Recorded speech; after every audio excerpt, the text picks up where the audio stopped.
As the elders in Nigeria often say, the child who says his mother will not sleep, he too will not sleep, reminding us that defiance often brings consequences that ripple back to the defiant.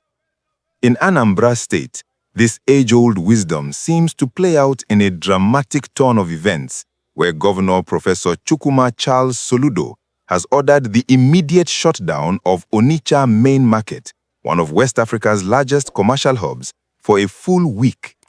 This bold move comes directly in response to traders who blatantly ignored the state government's directive to end the long-standing Monday sit-at-home practice, a tradition that has long hampered economic activity in the southeast, despite official assurances of improved security. The closure was announced on January 26, 2026, through a statement from the governor's chief press secretary, Mr.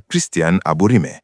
It followed a Monday where, despite the government's clear abolition of the Monday sit-at-home order, traders at Onitsha Main Market chose not to open their shops, effectively shutting down operations themselves in defiance. To enforce the governor's order, a joint task force comprising police, army personnel, and other security agencies was swiftly deployed to the market premises. Their role was to secure the area and prevent any access, turning back traders who arrived attempting to enter. This enforcement turned what is usually a bustling center of commerce into a ghost town, with gates locked and patrols ensuring compliance throughout the one-week period. If you are following the twists and turns of governance and economic resilience in Nigeria's southeast and want to stay ahead of how these decisions shape daily life, hit that like button now, drop a comment with your take on this enforcement, and subscribe with notifications on to catch every update as stories like this unfold. To grasp why this shutdown carries such weight, we need to look at the broader context of the sit-at-home tradition in the southeast. This practice originated amid separatist agitations and widespread insecurity, where Mondays were designated as days of protest or caution, leading to voluntary closures of businesses, schools, and markets to avoid potential violence. Over time, it evolved into a deeply ingrained habit, even as conditions changed. The Anambra state government under Governor Soludo officially abolished the Monday sit-at-home, citing significant improvements in security that made such measures unnecessary. The aim was to restore normalcy, encouraging full economic participation 7 days a week.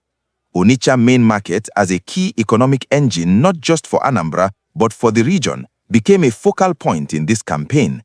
Its traders' persistent refusal to comply, however, highlighted a lingering psychological barrier, fears or habits that kept people away despite government reassurances. This defiance was seen by authorities as more than just caution. It was framed as undermining collective efforts to rebuild and thrive. Governor Soludo did not mince words in addressing the situation. He emphasized that the government could not idly watch while a few individuals willfully disregarded directives designed to enhance public safety and restore order.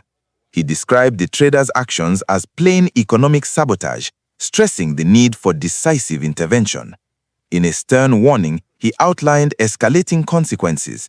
If the market fails to reopen fully after this one-week shutdown, it would be sealed for an entire month, with further extensions if non-compliance continued.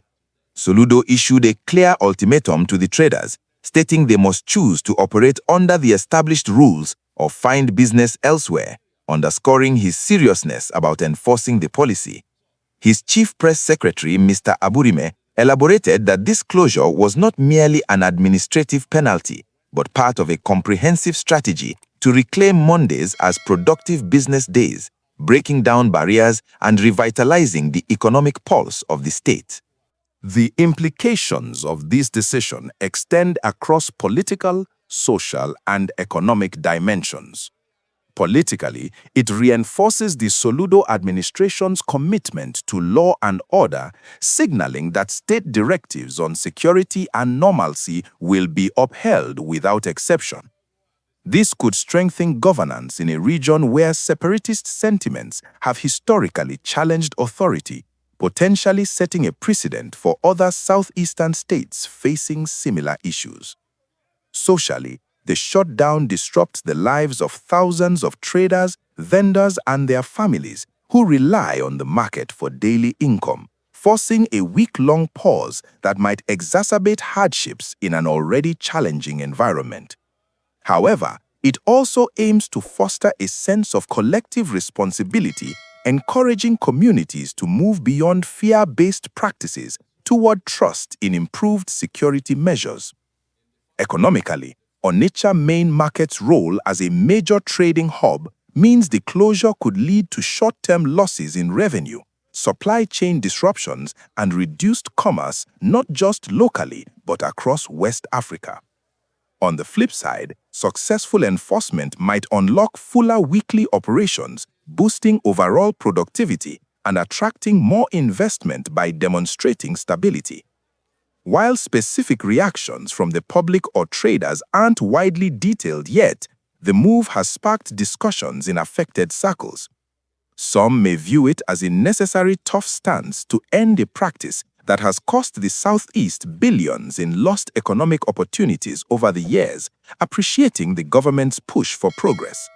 Others, particularly those directly impacted, might see it as heavy-handed, arguing that underlying security concerns haven't been fully addressed and that forcing compliance without adequate protections could expose people to risks. This divide reflects broader perspectives in the region, one side emphasizing the need to adapt to positive changes in security, while the other highlights persistent vulnerabilities that make old habits hard to break. Looking forward, the coming week will be telling. If traders heed the warning and resume full operations post-shutdown, it could mark a telling point in eradicating the sit-at-home legacy, paving the way for sustained economic revival in Anambra. However, ongoing defiance might trigger the threatened month-long ceiling, escalating tensions and prompting further interventions, such as dialogues with market leaders or enhanced security deployments to build confidence. The administration's focus on this issue suggests continued monitoring and potential expansions of similar enforcement to other markets or sectors if needed. Ultimately, the success of this approach will depend on balancing firm governance with community engagement to ensure that improved security translates to real, felt safety for all. As we wrap up this look into a pivotal moment for Anambra's economic landscape, remember that stories like these highlight the ongoing push for stability in the Southeast. If this narrative has you reflecting on governance and resilience, show your support, give it a like, share your insights in the comments about how to best end such traditions, and subscribe for more in-depth reports on news that shapes our world. Thank you for tuning in. Stay informed, stay engaged, and we'll catch you in the next update. Take care.